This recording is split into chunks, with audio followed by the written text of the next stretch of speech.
सहनाववतु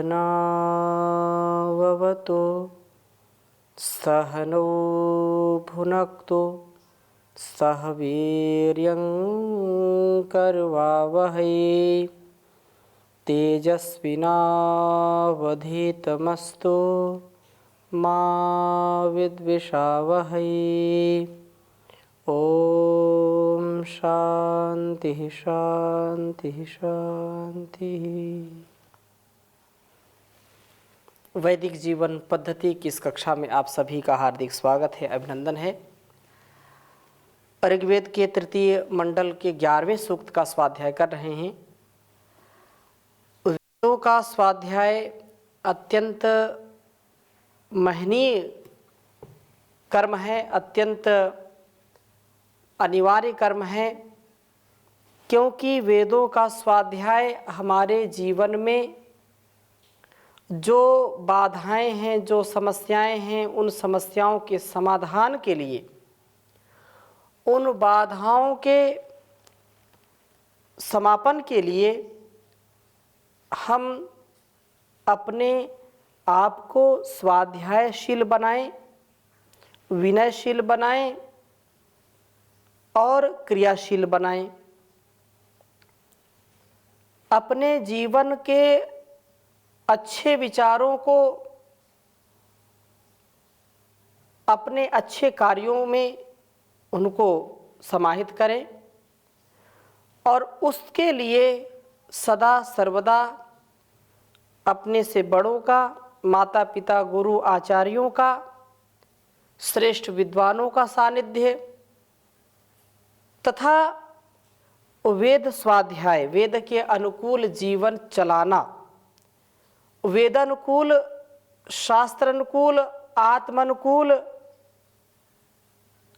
जब हम जीवन जीते हैं, ऋषि प्रोक्त शास्त्रोक्त कर्मों को करते हैं, तो हमारे जीवन में कोई भी विघ्न बाधा नहीं आती। और विघ्न बाधाएं आती हैं तो हम उनसे घबराते नहीं, क्योंकि सुख और दुख दोनों एक सिक्के के दो पहलू हैं। सुख भी आता है और दुख भी आता है। संसार में हम विचार करें, कौन ऐसा व्यक्ति जिसने जन्म लिया और उसके जीवन में दुख ना आया हो? एक भी पृथ्वी पर कोई ऐसा व्यक्ति नहीं हुआ जिसको दुख नहीं मिला। हाँ, यह बात अलग है कि दुख का प्रभाव उसके ऊपर कितना पड़ता है, कितना नहीं पड़ता है, यह विचारणीय है। दुख तो सबको होता है, लेकिन दुखों को सहने का भी सामर्थ्य कौन देता है और कितना यह महत्व रखता है, यह भी अत्यंत महनीय रहस्य है। हम अपने आहार विचार व्यवहार को ठीक रखें, दुखों से बचने का प्रयत्न करें, तब जाकर के जीवन हमारा सुंदर, सफल, सक्सेसफुल होता है। यह जीवन क्योंकि आहार के ऊपर टिका है और उत्तम आहार ही उत्तम विचार का आधार हुआ करता है। आहार की जब तक शुद्धि नहीं होगी तब तक हमारे बुद्धि की शुद्धि भी नहीं हो सकती है। वेदों में हर प्रकार का ज्ञान है, आहार का, विचार का, व्यवहार का, राष्ट्रीय, सामाजिक, व्यक्तिगत, आत्मानुकूल, ये सारा जितना भी कर्म है, इस कर्म को निष्ठापूर्वक जो निर्वहन करते हैं वे सच्चे प्रभु के उपासक होते हैं, सच्चे साधक होते हैं। तो युक्ताहार और विहार प्रभु की प्राप्ति के साधन हैं। युक्त आहार विहार यदि हम करते हैं तो प्रभु की प्राप्ति हमको अवश्य होती है। उसका अनुभव, उसकी अनुभूति से हम युक्त होते हैं। तो वेद मंत्र पहले लिखता हूँ, फिर आपके समक्ष चर्चा करूँगा। ओम अभिप्रयांसी वाहस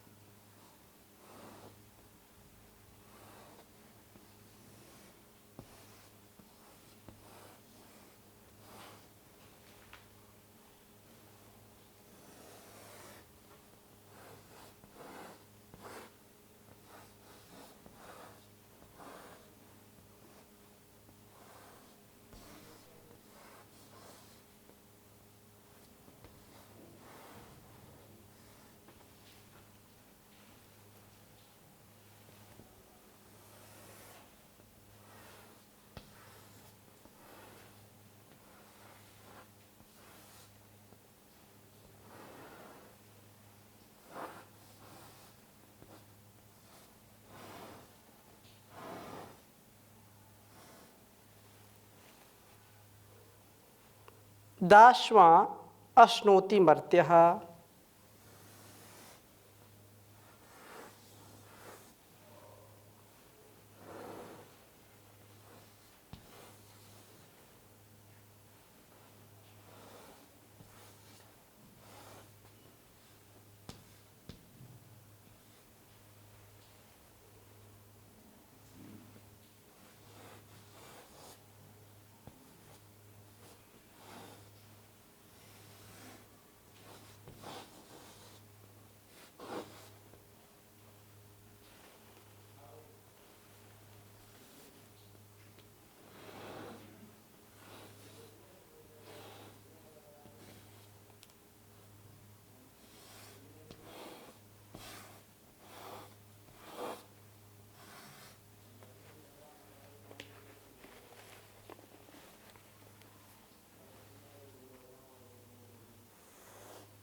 क्षयं पावक शोचिषः।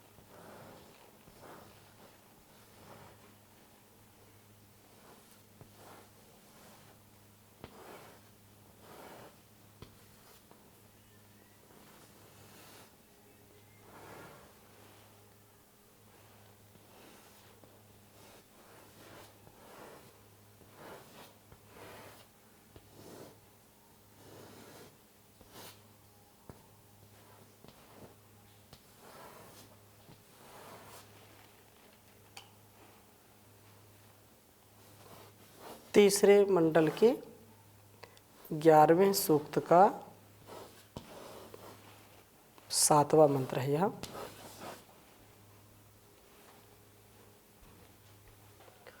ओम अभिप्रयांसी वाहसा दाश्मा अश्नोति मर्त्यः क्षयं पावका शोचिषः। ओम अभिप्रयांसी वाहसा दाश्मा अश्नोति मर्त्यः क्षयं पावका शोचिषः। वेद मंत्र का भाव समझने का हम प्रयास करते हैं। दाशवान मर्त्यः, प्रभु के प्रति अपना अर्पण करने वाला व्यक्ति, जो उस परमात्मा, उस परम ईश्वर परमेश्वर के प्रति अपने आप को बेशर्त समर्पित कर देता है, अनकंडीशनल सरेंडर, अपने आप का अर्पण समर्पण जो करता है, ऐसा करने वाला व्यक्ति वाहसा शरीर वहन के दृष्टिकोण से प्रयांसी, अन्नों को अभी अश्नोति सर्वतः प्राप्त करता है। यह शरीर धारण के लिए ही भोजन करता है और शरीर धारण के लिए ही आवश्यक भोजन इसे प्राप्त हो ही जाता है। कहने का आशय यह है कि जब परमात्मा के प्रति हमारी अगाध श्रद्धा होती है, अपार जो विश्वास है, अटूट विश्वास है, तो उसके ऊपर हमारा विश्वास है कि उसने जब जन्म दिया है, उसने इस धरा पर हमको भेजा है, तो जरूर हमारे लिए आहार की व्यवस्था की है। इतना वह समझदार है, इतना वह ज्ञान का भंडार है कि शिशु के जन्म लेने से पहले ही माँ के स्तन में उसका जो अमृत है उसके लिए तैयार होता है। पशु हो या मनुष्य हो, किसी के भी संतानों के जन्म लेने से पहले उसके आहार की व्यवस्था परमात्मा कर देता है। तो जो प्राज्ञ होता है, जो विद्वान होता है, जो धीर गंभीर होता है, जो ईश्वर की व्यवस्था को ठीक ठीक समझता है, जानता है, उस पर जो विश्वास रखता है, तो वह अपने जीवन यापन के लिए कभी चिंता नहीं करता, कभी चिंतित नहीं होता है, और वह जितना उसको प्राप्त करना है, जितना उसके लिए आवश्यक है, वह जरूर प्राप्त कर ही लेता है। क्योंकि इतना विशाल यह संसार है, इतनी विशाल उसकी व्यवस्था है, तो कहीं ना कहीं तो उसको अपने पेट भरने का, अपने जीवन यापन का साधन तो सुलभ हो ही जाता है। इसकी चिंता कभी वो करते नहीं हैं, क्योंकि उनको परमात्मा की व्यवस्था और उसकी दयालुता पर पूर्ण विश्वास होता है। और यह बात जो लोग नहीं समझते हैं, वो भटकते रहते हैं और उनको आसरा मिलता नहीं है, क्योंकि उनको ईश्वर की व्यवस्था पर अविश्वास होता है। वो इस बात को समझ नहीं पाते हैं। शरीर के लिए नहीं, वो स्वाद के लिए खाते हैं, और स्वाद के चक्कर में स्वास्थ्य को भूल जाते हैं, शरीर का ध्यान नहीं देते। इस दृष्टि से उनको काम, क्रोध, लोभ, मोह, ईर्ष्या, द्वेष, छल, कपट आदि अनेक दुर्गुण आकर के सताते हैं, दबाते हैं। लेकिन जो सात्विक होता है, वह व्यक्ति शरीर धारण के लिए ही भोजन करता है। कुछ खाने के लिए जीते हैं और कुछ जीने के लिए खाते हैं। तो हम इस तथ्य सत्य को समझें कि वास्तव में जीवन का उद्देश्य क्या है। केवल भोग विलासिता ही है, अथवा और भी इसका कुछ लक्ष्य है।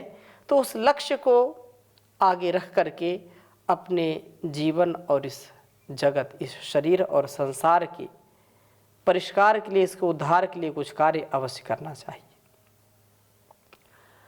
और कहा कि पावका शोचिषः, उस पवित्र दीप्ति वाले प्रभु के क्षयम गृह को अभी अस्नोति प्राप्त करता है। भोजन आदि में बड़ी युक्तता वाला होता हुआ यह इस लोक को भी स्वास्थ्य द्वारा सुंदर बनाता है, और परलोक में तो प्रभु प्राप्ति का अधिकारी बनता ही है। क्यों? क्योंकि उसका जो त्यागमय है, जो तपोमय जीवन है, जो वैराग्यमय जीवन है, विवेक पूर्ण जीवन है, उससे इस जीवन को भी, इस जगत को भी आलोकित करता है, प्रकाशित करता है, प्रभावित करता है, और इसके साथ साथ ही अपने परलोक को भी अच्छा बना लेता है, परलोक को भी सुदृढ़ कर लेता है। यह अत्यंत महत्वपूर्ण, अत्यंत श्लाघनीय और ग्रहण करने योग्य शिक्षा है। हम प्रभु के प्रति अपना सब कुछ समर्पित कर दें, उसको अर्पण कर दें। तेरा तुझको अर्पण क्या लागे मेरा, जो कुछ दिया है उसी का दिया है। हम न कुछ लेकर के आए थे और न कुछ लेकर के यहाँ से जा सकते हैं। तो जो कुछ भी हमको मिला है उसी प्रभु के ही चरण शरण में समर्पित करते हुए जीवन को जीना चाहिए। सुंदर जीवन, स्वस्थ जीवन जीना चाहिए। नपा तुला भोजन करना चाहिए, और पवित्र ज्ञान दीप्ति वाले प्रभु को प्राप्त करने की लगन हमारे अंदर होनी चाहिए। उसको हम प्राप्त करने का सामर्थ्य अर्जित कर लेते हैं तो ज़रूर ही वह हमको अच्छा बना देता है। और इस प्रकार से जीवन यात्रा में जो भी सामने आता है वह हमको निसंदेह उत्तमता से, श्रेष्ठता से आगे बढ़ाता है। और प्रभु की तो शक्ति, उसकी जो सामर्थ्य है, उसका जो रक्षा करने का स्वभाव है, वो तो अद्भुत है। डूबतों को बचा लेने वाले, मेरी नैया है तेरे हवाले। डूबतों को बचा लेने वाले, मेरी नैया है तेरे हवाले। लाख अपनों को मैंने पुकारा, सब कर गए हैं किनारा। लाख अपनों को मैंने पुकारा, सब के सब कर गए हैं किनारा। और देता न कोई दिखाई, सिर्फ तेरा ही अब तो सहारा। कौन तुझ बिन भंवर से निकाले, कौन तुझ बिन भंवर से निकाले। मेरी नैया है तेरे हवाले। जिस समय तू बचाने पे आए, आग में भी बचा कर दिखाए। जिस समय तू बचाने पे आए, आग में भी बचा कर दिखाए। जिस पर तेरी दया दृष्टि होवे, उस पे कैसी कहीं आँच आवे। आंधियों में भी तू ही संभाले, आंधियों में भी तू ही संभाले। मेरी नैया है तेरे हवाले।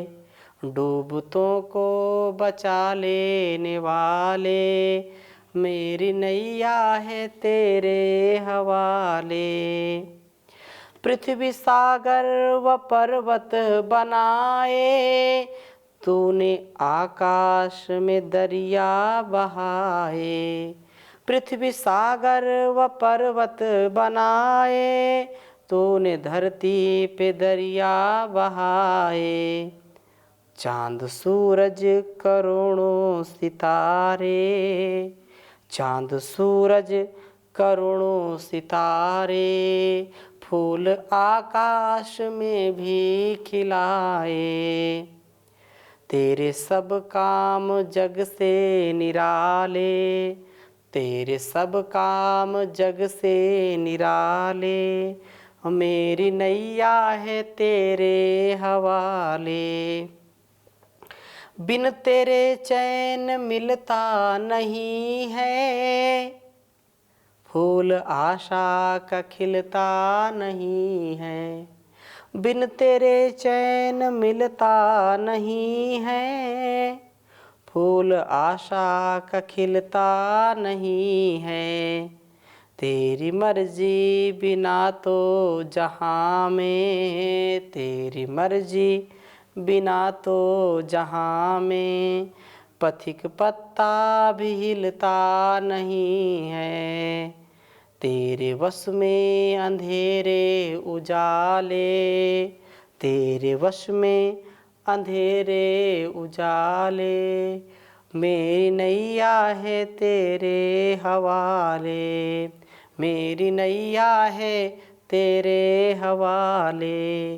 तो प्रभु के हवाले इस नैया को हम कर दें और कभी भी कोई चिंता न करें। उसके प्रति जब पूर्ण समर्पण होता है, पूर्ण हमारी निष्ठा होती है, तो हम जीवन को बड़ी दिव्यता से जी पाते हैं, उत्तम हितकारी जीवन जी पाते हैं। तो उत्तम हितकारी वस्तुओं की प्राप्ति भी हमको हो पाती है। इसलिए 8वें मंत्र में भी बहुत सुंदर बात कही है। ओम परिविश्वानि सुहिताग्ने श्याम मन्मभि प्रिय विप्रासो जात वेदसः। ओम परिविश्वानि सुहिताग्नेरश्याम मन्मभिः विप्रासो जात वेदसः।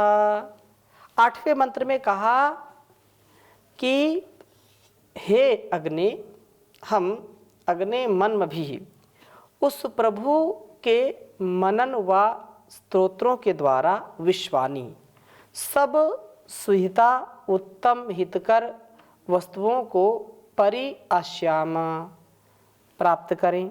जितना जितना हम ज्ञान को प्राप्त करते हैं और प्रभु का स्मरण करने वाले होते हैं, उतना ही उतना उत्तम हितकर वस्तुओं को प्राप्त करते हैं।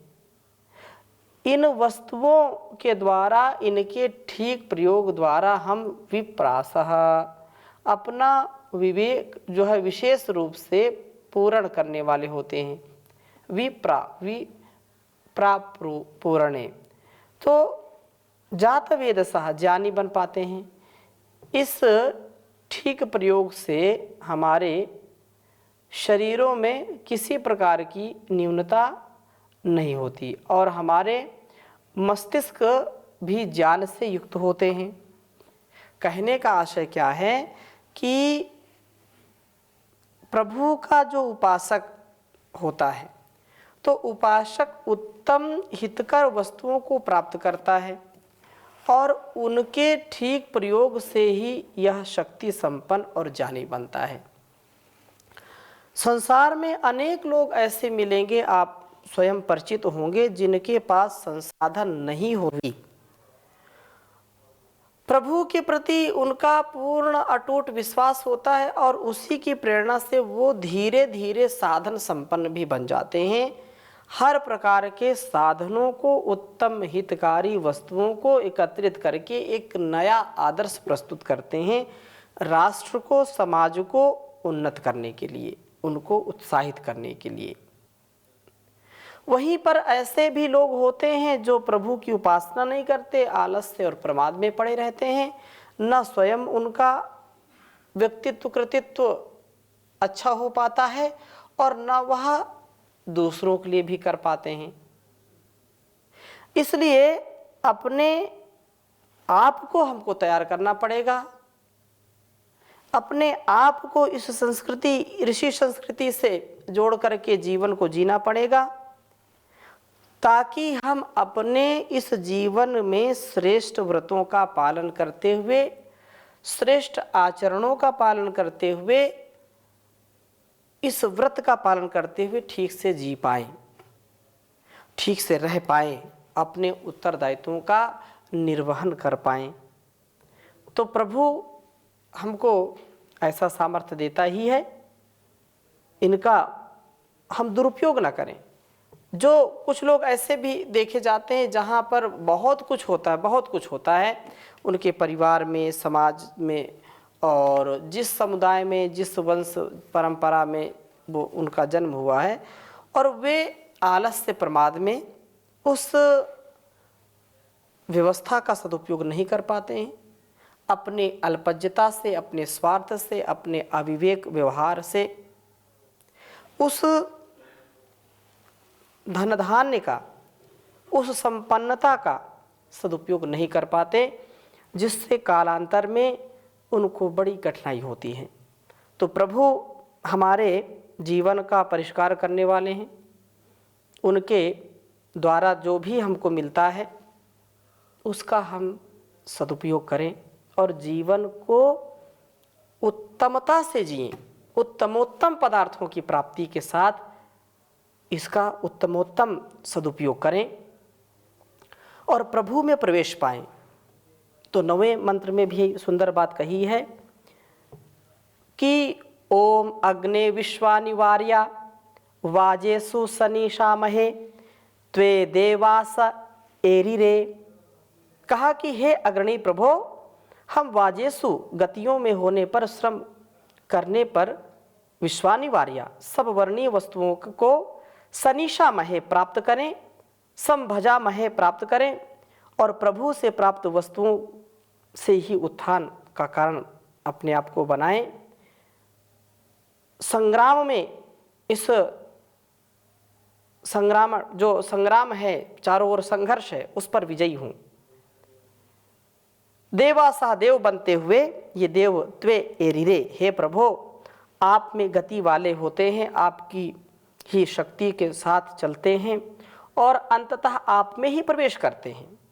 हम इस जीवन में गतिशील हों, वासनाओं के साथ संग्राम करें, वासनाओं को पराजित करें और इसी में हम वर्णीय वस्तुओं को प्राप्त करेंगे।